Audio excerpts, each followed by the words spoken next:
봉독한 말씀을 중심해서 하늘을 사는 자, 땅을 사는 자라는 제목의 하나님 말씀 전합니다.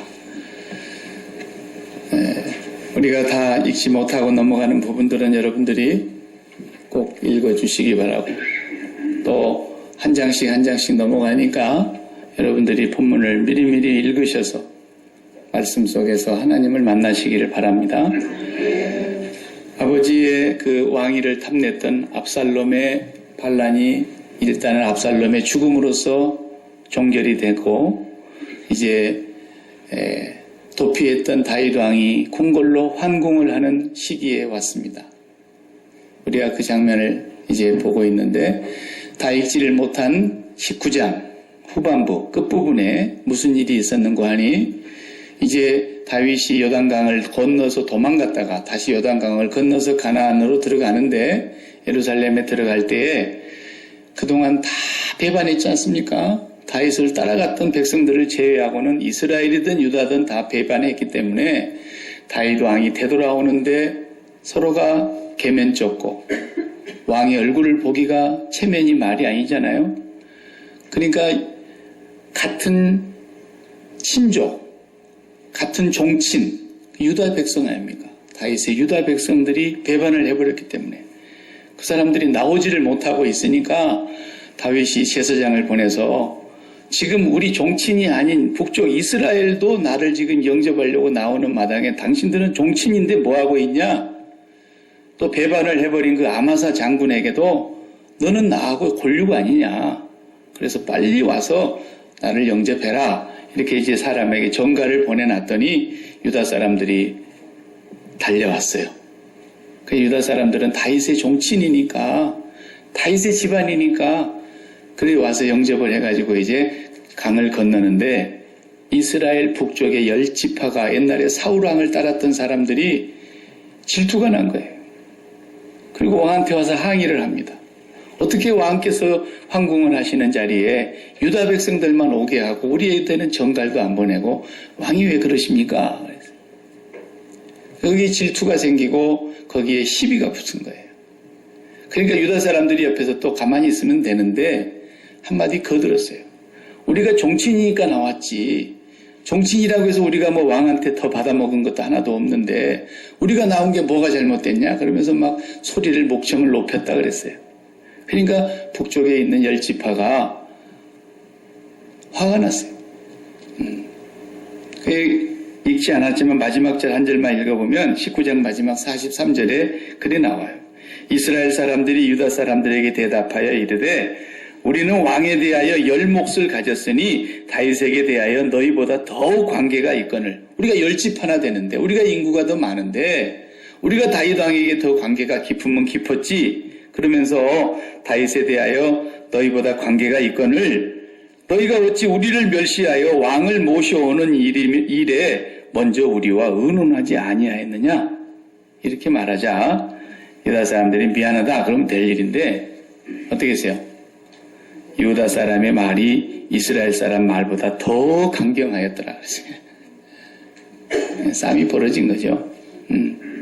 이제 반란이 진압되고 나라가 안정을 찾나 싶었는데, 그래서 지금 왕이 기분 좋게 황궁을 하고 있는 이 마당에 또 분열이 일어난 거예요.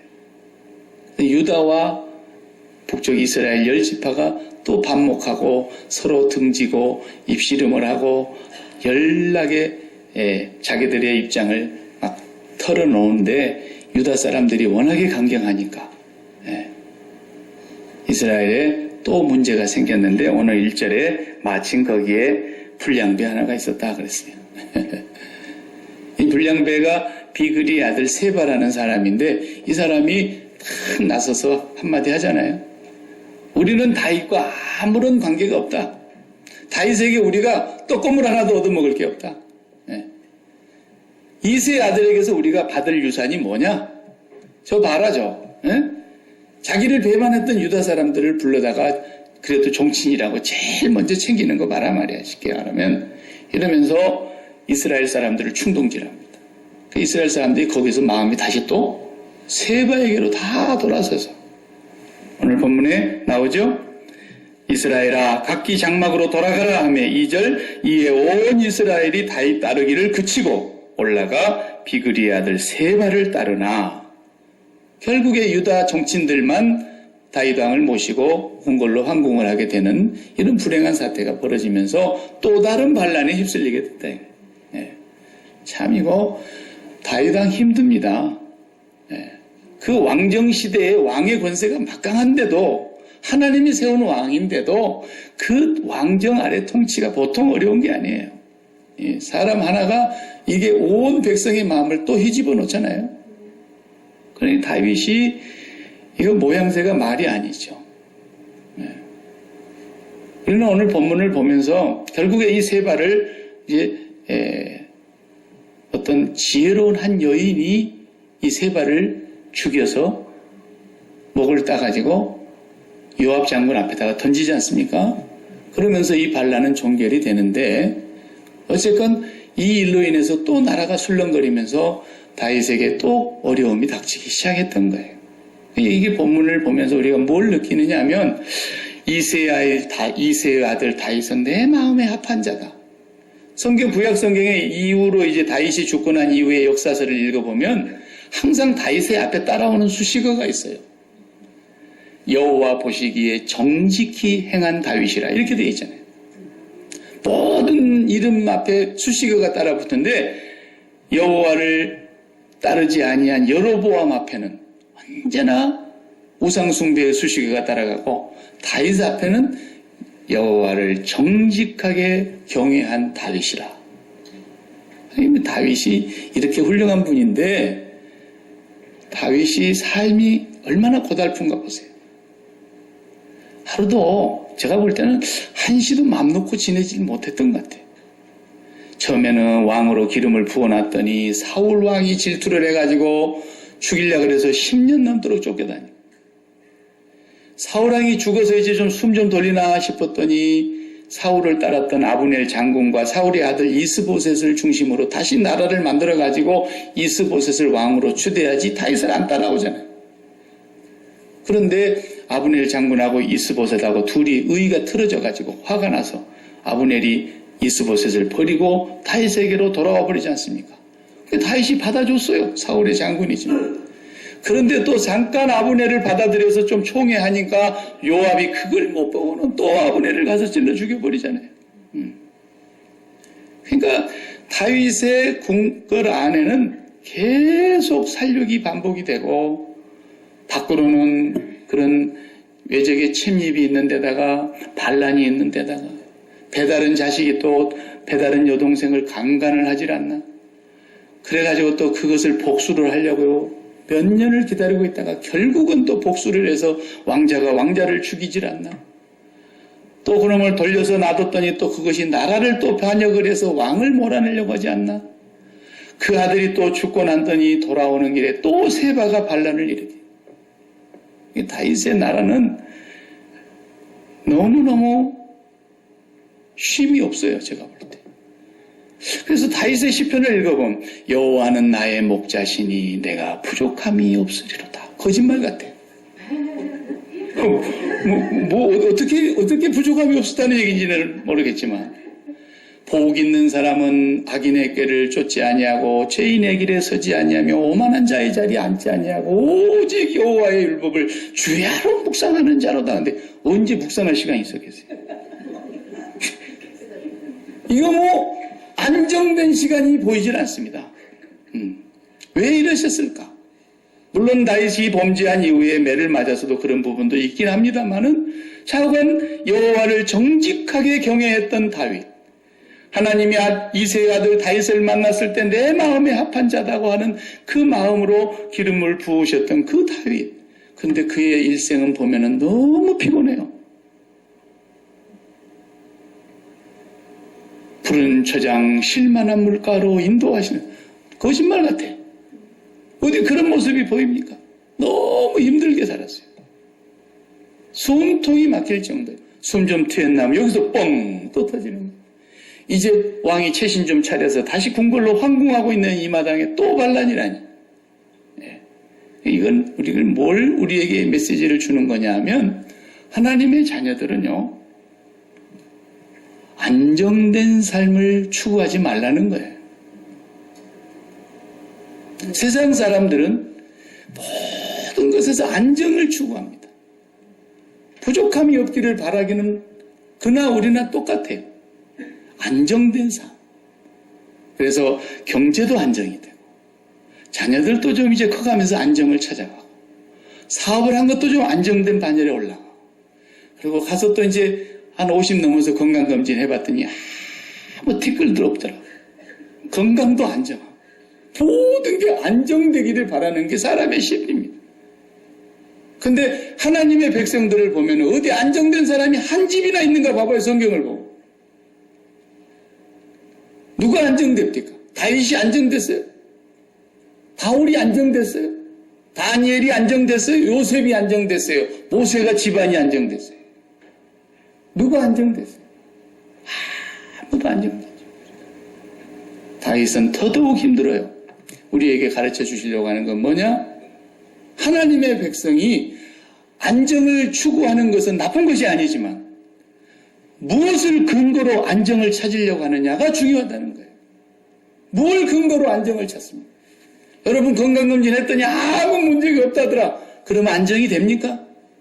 몇 년간 안정할 것 같습니까? 그것까지. 여러분 자녀들이 이제 어느 정도 사회에 진출하고 안정된 직장과 삶을 영위해 가보면은 그때 여러분 마음이 정말 세상이 줄 수 없는 그런 평안한 안정이 됩니까? 여러분이 뭐 사업을 해서 성공을 해서 안정이 되겠습니까? 뭘로 우리가 이 세상에서 안정을 찾냐는 거예요. 다윗은 분명히 고백합니다. 거짓말이 아니에요. 진실된 고백이에요. 여호와가 나의 목자시니 나는 부족함이 없다라는 거죠.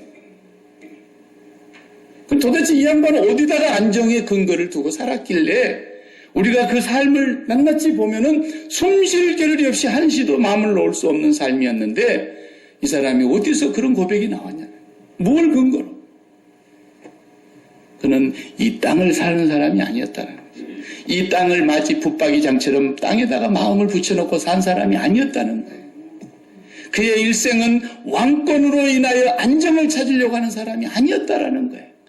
왕위를 튼튼히 해서 자손에게 물려줌으로써 내 왕권을 태평성대를 이루어서 이런 삶을 살지 아니하였고 그의 삶의 안정의 근거는 하늘에 있었다라는 것을 우리가 분명히 알 수 있는 거예요. 땅에 그런 걸 두고 고백하였다면 이 사람의 말이 앞뒤가 안 맞죠.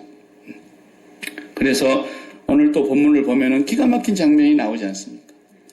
이제 세바를 저걸 진압을 해야 되겠는데 세바가 이제 소리를 크게 질러놓고 도망을 갔습니다. 어느 성으로 숨어 들어갔어요. 그래서 다윗이 명령을 내립니다. 요압에게 명령을 내리지 않았어요. 분명히.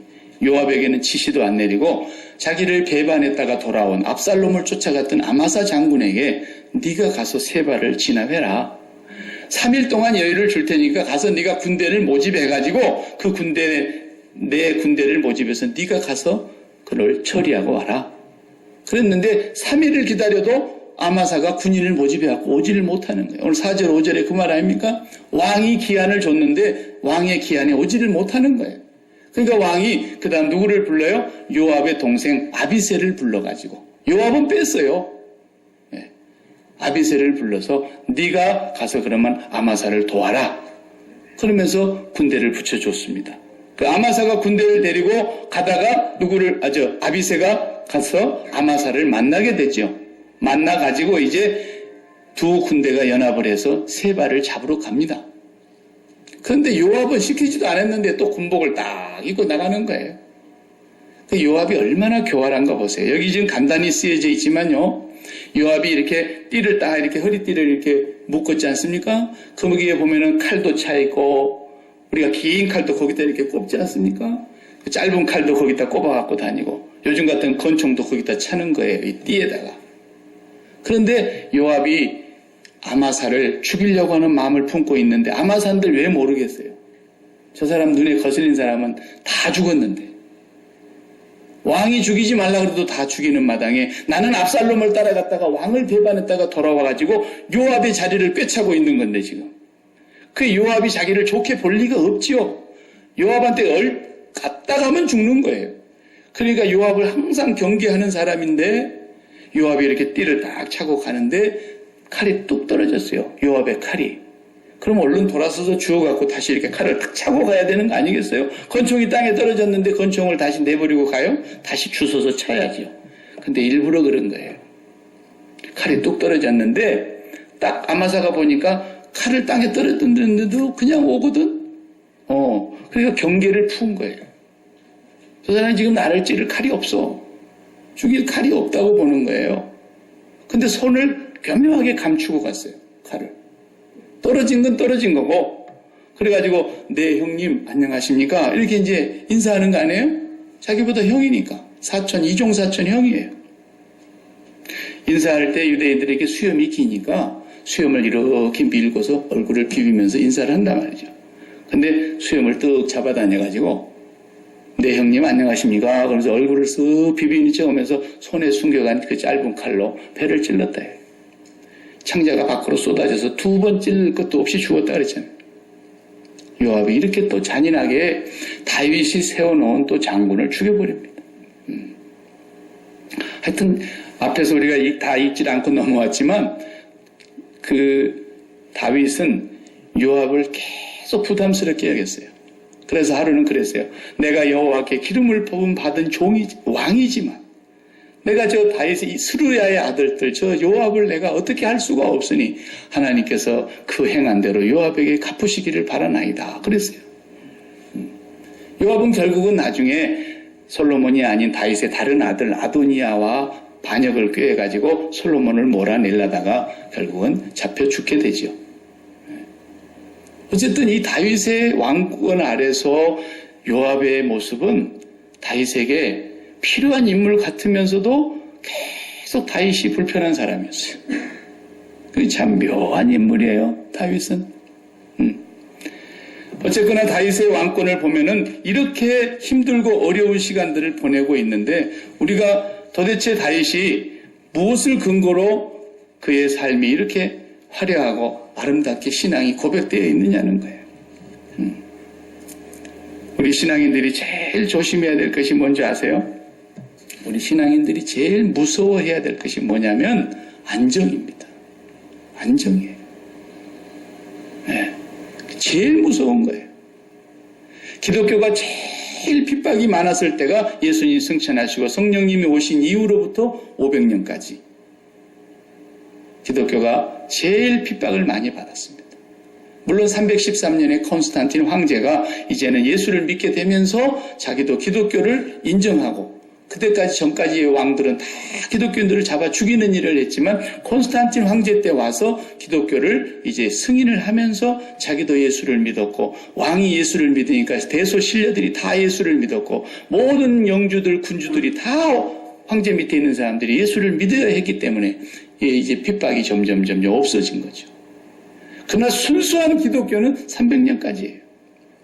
그리고 500년부터서 본격적으로 1500년 마르틴 루터의 종교개혁이 일어난 1517년 10월 31일 그 1000년의 기간이 우리는 중세시대라고 세계사에서 얘기하는 그 1000년의 기간 동안에 기독교가 가장 영화롭고 가장 찬란하게 꽃피우고 가장 이 땅에서 부흥하고 가장 멋있었던 1000년의 기간이 중세기인데 그 중세기를 역사가들이 뭐라 그래요? 암흑기라 그래요.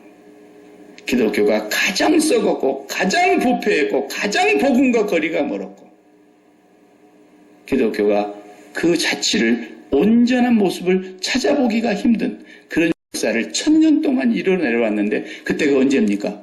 예수 믿는 사람들이 가장 안정될 때예요.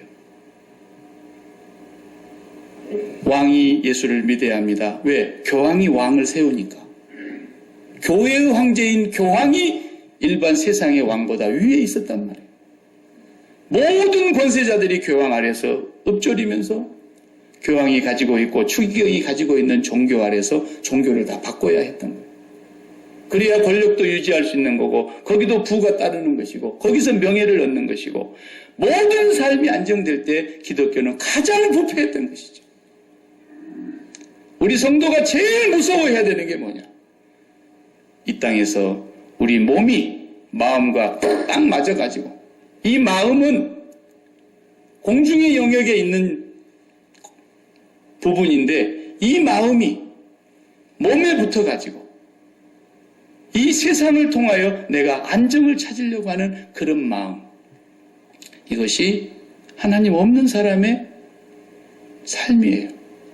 그게 우리가 예수 믿기 전에 옛사람이 그 사람이에요. 우리의 마음이 몸하고 붙은 거예요. 몸하고.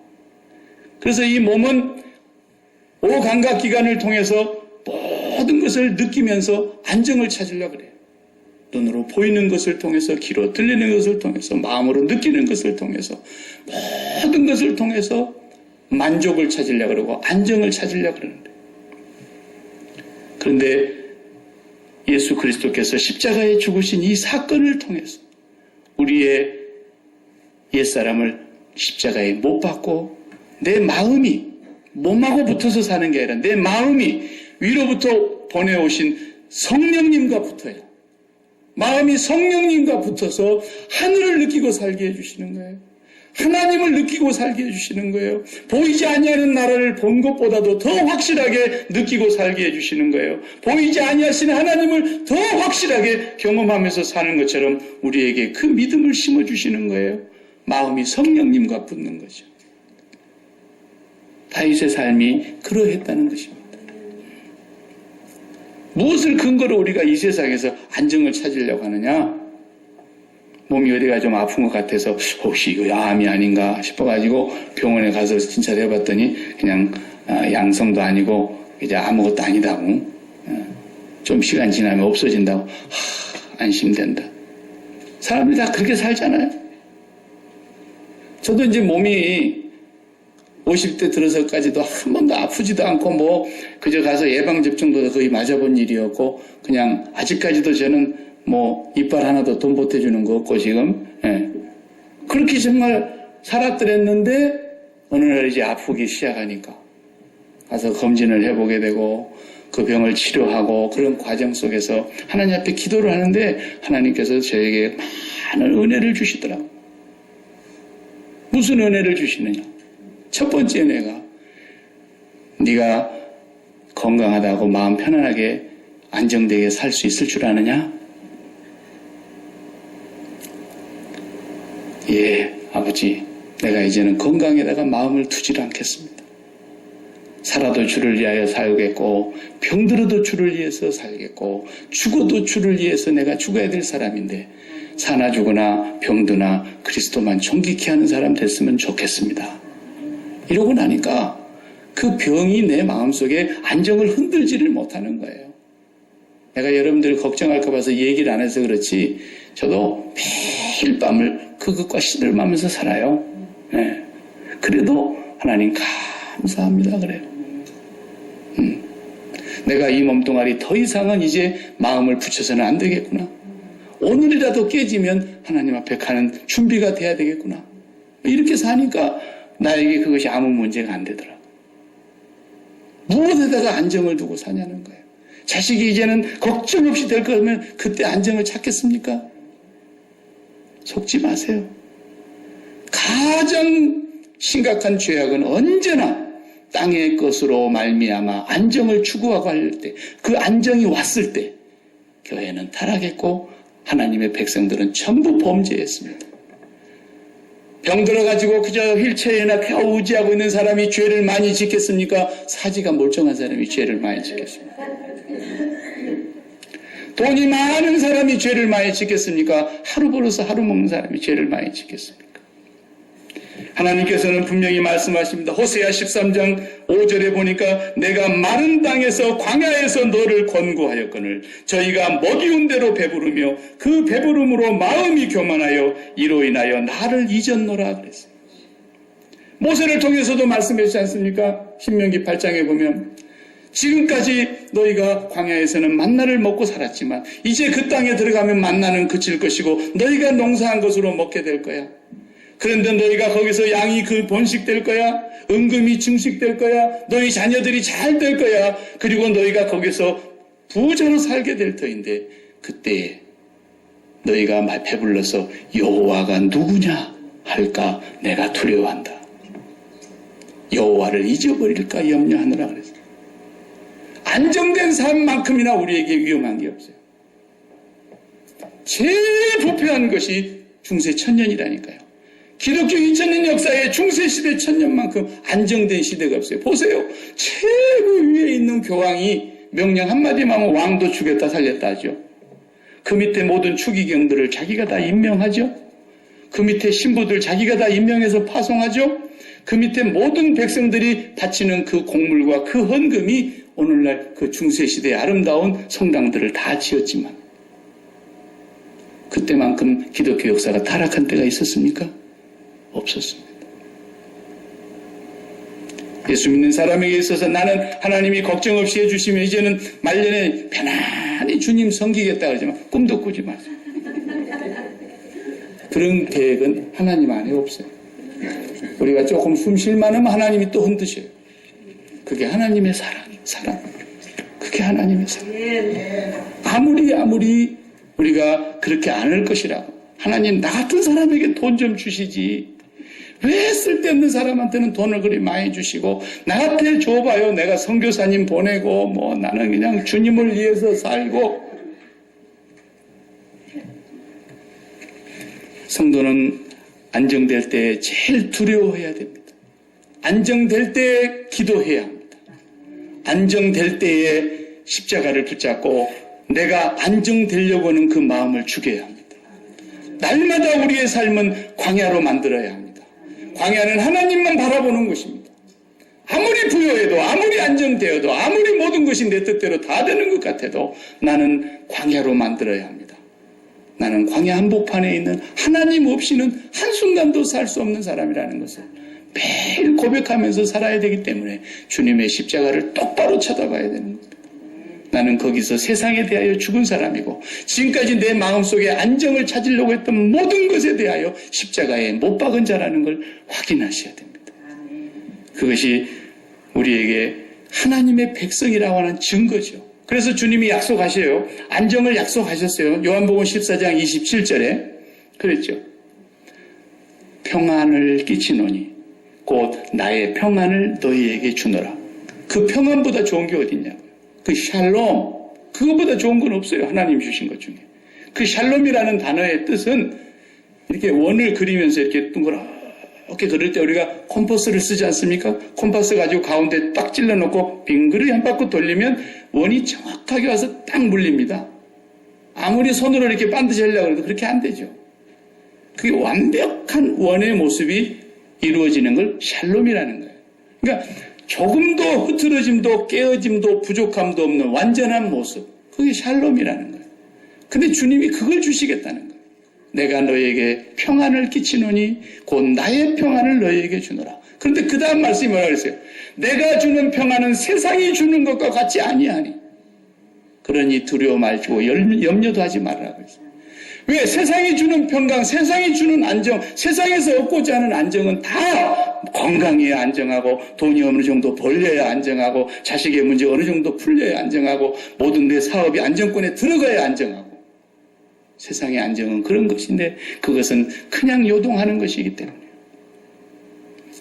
내 평강은 하늘로부터 내려오는 평강인데 평화 하늘 위에서 내려오네.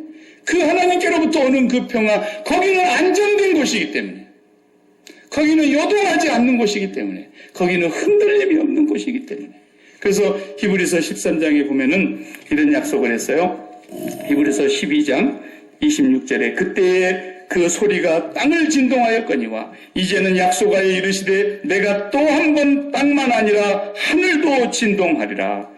이 또 한 번이라 하심은 진동하지 아니하는 것을 영존하게 하기 위하여 진동할 것들 곧 만드신 것들이 변동될 것을 나타내심이라. 그러므로 우리가 흔들리지 않는 나라를 받았은즉 은혜를 받자 이로 말미암아 경건함과 두려움으로 하나님을 기쁘시게 섬길지니 우리 하나님은 소멸하는 불이심이라. 이 말씀 무슨 말씀이냐 하면은 하나님께서 모세에게 율법을 주시고 호렙산에서 부르실 때에 땅을 진동시켰다 그랬어요. 그런데 앞으로 하나님께서 또 한 번 땅만 아니라 하늘까지도 진동할 때가 올 터인데 그 진동하심은 영원히 흔들리지 아니할 것들을 골라내기 위해서 그런 거라는 거예요. 이게 무슨 얘기냐면 지진하고 지금 얘기를 해보면 마찬가지예요. 지진이, 제가 이 말씀 준비하면서 지진에 대해서 쭉 좀 이렇게 역사적인 걸 살펴보니까 근자의 지진이 굉장히 횟수가 늘었더라고요. 예. 하여튼 진도 5.0이 넘어가면 상당히 큰 건데 5.0이 넘은 진도를 금년만 계산해봐도 3월달 한 달만 빼고 매달 2017년에 곳곳에서 있었어요. 2008년에 베이징 올림픽 한다고 했을 때 그 올림픽 직전에 수촨성에서 지진이 일어났지 않습니까? 한 10초 흔들었어요. 10초. 많이도 안 흔들었어요. 10초 흔들렸는데 얼마나 많이 죽었던지 말이죠. 거기 죽은 사람을 보니까 2008년도에 8.0의 진도의 지진이 일어났는데 사망자가 69,227명, 부상자가 37만 4,653명, 실종자가 17,923명. 이래요. 그리고 1976년도에 중국의 탕산 지진을 보니까 거기도 한 10초 흔들었는데 24만 명이 죽었어요. 야키마가 딱 10만 명 지금 넘어섰지 않습니까? 야키마 카운티가 2배 이상이 10초 만에 죽었어요. 더 무서운 것은 1923년에 9월 1일 날 도쿄에 그 어마어마한 지진이 있었지 않습니까? 그 지진이 일어났을 때 거기 보니까 1923년 9월 1일 11시 58분 도쿄의 굉음과 함께 지축이 흔들리는데 9만 명이 죽었더라. 46만 채의 집들과 빌딩이 몇 초 만에 다 무너져 내렸대요. 그런데요, 기적 같은 한 가지 사실은 그렇게 무너지는 그 자리에 안 무너지는 호텔이 하나 있었어요. 23년 9월 1일 날 정오 시간에 지진이 일어났는데 그 시간에 그 호텔 준공식을 하고 오픈식을 하는 날이었어요. 도쿄 제국 호텔이라고 하는 유명한 호텔입니다. 그 미국의 유명한 설계사 프랭크 라이트라는 분이 설계를 했는데 거기는 지진대니까 어떻게 이 호텔을 흔들리지 않는, 무너지지 않는 호텔을 설계해야 되나 오랜 동안 고민하고 연구하고 하던 끝에 어디서 순간적인 착상이 떠올랐느냐면 일본 사람들이 메밀국수 좋아하잖아요. 메밀국수 좋아하는 일본 사람들이 그때는 그 1920년대니까 배달을 해주고 그랬었던가 봐요. 짜장면처럼.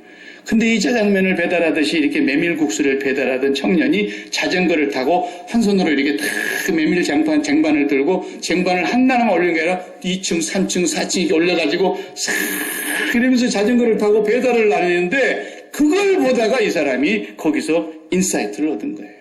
아, 저 자전거도 움직이고 사람도 움직이고 온 전체가 다 움직이는데 위에가 안 쓰러지는 거예요, 이게. 그래서 그때 그분이 설계를 거기서 착상을 얻어가지고 흔들리는 집안에 호텔이 안 무너지려면 호텔도 같이 흔들려야 되는구나. 이래 지은 거 아닙니까? 이래 설계해가지고 세상에 그 잠깐 몇 초 순간에 전 도쿄 시내가 다 무너졌는데 오픈식을 하는 그날 그 건물만 안 무너진 거예요. 그 집안이 무너져서 이제 더 이상 지탱할 수 없다 그래가지고 1967년도에 그 건물을 헐기 전까지 그 건물은 그 자리에 그대로 서 있었어요. 이 세상은 지진대라는 거예요. 날마다 흔들려. 일본에서 저희 선배가 지금 목회하고 있는데 일본은 1년 365일 매일 흔들린대요. 하루도 안 흔들리고 가는 날이 없는데 하도 작게 흔들리는 것은 그냥 넘어가는 거고 이제 5.0 넘으면 좀 흔들렸대. 이렇게 그냥 아침에 인사할 정도고 예. 매일 흔들리는 거예요. 매일. 그 속에서 일상을 살아가는 거예요. 세계의 강국으로. 오늘 우리 예수 믿는 사람들이 이 세상에 지진대에 살고 있다는 걸 기억하라는 거예요. 그래도 우리는 어디다가 기반을 두고 사니까 영원히 흔들리지 아니할 그 나라를 받았은즉 거기에 우리의 기반을 두고 사니까 그냥 땅에서 좀 흔들려도 안정된 삶이 좀 안 돼도 그냥 디즈니랜드 놀러 간 줄 알고 살아라 그 말이에요. 날마다 흔들리니까 어차피.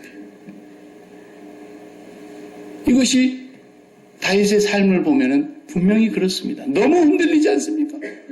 이제 황궁하는 이 순간에 가서 다시 왕권을 정비하고 나라가 지금 분산되어 있었던 것을 다시 되잡아야 될 이 마당에 또 갈라질 게 뭡니까? 어느 한 곳도 마음 둘 곳이 없다라는 것입니다. 우리 예수 믿는 사람은 절대로 이 세상에 마음 붙이면 안 됩니다. 그걸 마음 붙이는 것을 잘라내라고 내가 화평을 주러 온 줄로 생각지 말라. 도리어 검을 주러 왔노라. 그 십자가의 검으로 내 마음에 달라붙는 세상을 다 떼내라는 거예요. 너는 십자가에서 나와 함께 죽자는 거예요. 여러분 절대로 흔들리거들랑 하나님 제발 이거 좀 안 흔들리게 해주세요. 그딴 기도하지 마요 제발. 다른 교회들은 그렇게 기도해도 그런 흔들림이 오면은 첫 번째 뭐라고 기도해야 돼요? 주여 내가 여기에 마음을 두려고 했사오니 용서하여 주시옵소서. 더 이상 내가 여기에 마음 붙이지 않기를 주님의 십자가를 바라보며 세상과 이 문제에 대하여 내가 죽은 자로 고백하란 말이에요. 여러분의 자녀들이 저 지진대에 있는 데서 살고 있는데 거기에 아침에 뉴스 딱 들어보니까 지진 났대. 여러분 가슴이 얼마나 철렁하겠어요. 그러나 여러분 거기 아무도 안 살고 있고 그렇다 그러는데 거기에 지진 났대. 40만 명이 죽었대. 어메 많이도 죽었네. 그러고 끝나는 거예요 그냥. 왜? 거기에 살아가는 사람이 한 명도 없으니까. 내가 마음을 붙인 일이 없으니까. 딱 한 평도 거기 사는 일이 없으니까. 우리가 만약에 이 땅에 어딘가는 그런 마음을 붙인다면 그것이 사람이든 인간관계든 그것이 자녀이든 그것이 사업이든 그것이 건강이든 그것이 무엇이든지 간에 거기에 마음을 붙이고 거기에 사랑을 주면 여러분은 언젠가는 크게 흔들리고 통탄해야 될 날이 올 것입니다. 주님은 거기에서 우리의 마음을 떼서 영원히 흔들리지 않은 나라를 받았은즉 거기에다 두라는 거예요. 거기는 흔들리는 법이 없습니다. 거기 아버지의 나라는 누가 도적질할 수도 없습니다. 거기는 영원히 안정된 나라이기 때문에. 그래서 뭐가 좀 흔들리거들랑 그 나라의 마음을 둔 것을 확인하시고 저 나라에서 왜 흔드시는가? 나를 왜 가만 내버려 두지 않으시고 왜 이렇게 괴롭히시는가? 왜 하나님은 나를 이렇게 흔드십니까? 제발 좀 나를 내버려둬요. 그러지 마시고 내 마음 붙인 곳 빨리빨리 떼라고 하나님이 흔드시는 것을 생각하시면 돼요. 가장 마음 붙였던 것을 하나님이 가장 크게 흔드신다는 걸 알아야 돼요. 가장 사랑했던 곳에서 가장 큰 피눈물을 흘리게 될 거라는 걸 알아야 돼요. 그래서 우리는 예전에 십자가에서 죽은 사람이라는 걸 매일 생활하면서 사는 것이 그리스도인인 것입니다. 하나님 오늘도 내 마음 빼앗기지 않게 해주시고 내 마음 굳게 지키게 해주옵소서. 무릇 지킬 만한 것이 많지만 내 마음을 지켜야 생명의 근원이 여기서 남이니라. 이 마음이 절대로 땅에 붙어서는 안 된다는 것을 주님이 우리에게 확인시켜 주신 사건이 십자가 사건이요. 이 십자가를 통해서 우리는 출세상하라고 그리고 주님이 빠져나간 그 터널을 빠져서 우리도 부활하고 승천하고 보좌 우편에 앉은 자가 되라고 하늘에 앉힌 바 되라고 주님은 오늘도 우리를 부르시는 것입니다. 사랑하는 성도 여러분, 여러분은 어디를 근거로 해서 안정을 추구하려고 지금도 기도하며 살아가십니까? 다윗의 왕국은 한시도 편할 날이 없었습니다. 오늘 우리가 사는 때는 지진대나 마찬가지입니다. 이 세상도 하나님이 다시 한번 땅과 하늘을 진동시킬 때 하늘의 천체들까지도 다 무너질 거라고 그랬습니다. 영원히 무너지지 않을 것은 피조물 가운데 없습니다. 하나님 나라 거기만 영원히 흔들리지 않을 것입니다. 흔들리는 세상에 더 이상 붙박이장같이 마음 붙이지 않고 영원히 흔들리지 않는 나라에 우리 마음 붙이고 살면서 여러분 이번 한 주간에도 여러분의 마음속에서 여러분을 만약에 가장 불안하게 만드는 것이 있고 염려하게 만드는 것이 있고 그러면은 성령께서 네가 지금 거기에 마음 붙이고 있구나 하는 음성을 들려주시기를 바랍니다. 기도하십시오. 하나님 감사합니다. 오늘 또 우리가 이 세상에 살지만 우리는 세상에 속한 자가 아니라고 했습니다. 이 세상 나라에 우리가 시민이지만 이 세상 나라 또한 하나님의 나라에 속한 것이 아니라고 말씀하셨습니다. 하나님, 오늘도 우리는 주님의 십자가 굳게 붙잡고 주님의 은혜 안에서 안정되기를 간절히 원합니다. 건강도, 인간관계도, 재정 문제도, 어느 무엇도 우리는 더 이상 안정을 꿈꾸는 자들이 아닙니다. 주여, 십자가에서 이미 죽었음을 고백하오니 영원히 새하지 않고 흔들리지 않는 그곳에 우리의 마음에 뿌리를 받고 살게 하여 주옵소서. 너는 내일 일을 자랑하지 말라. 오늘 하루 동안에도 무슨 일을 내가 만날는지 알 수 없음이니라 말씀하신 주여, 내일, 아니 오늘 하루 동안에도, 아니 우리 한치 앞을 내다보지 못하는 어리석은 인생들인데 바닷물길같이 흔들리는 이 세상에서 안정을 찾는 어리석은 삶을 살지 않게 하여 주옵시고, 오직 하나님의 영광을 바라보며 오직 주님 예수 그리스도의 십자가를 붙잡고 오직 믿음으로, 오직 은혜로, 오직 성경을 붙잡고 하나님의 뜻만 이루어질 수 있도록 살아가게 하여 주시옵소서. 예수님의 이름으로 기도하옵나이다. 아멘.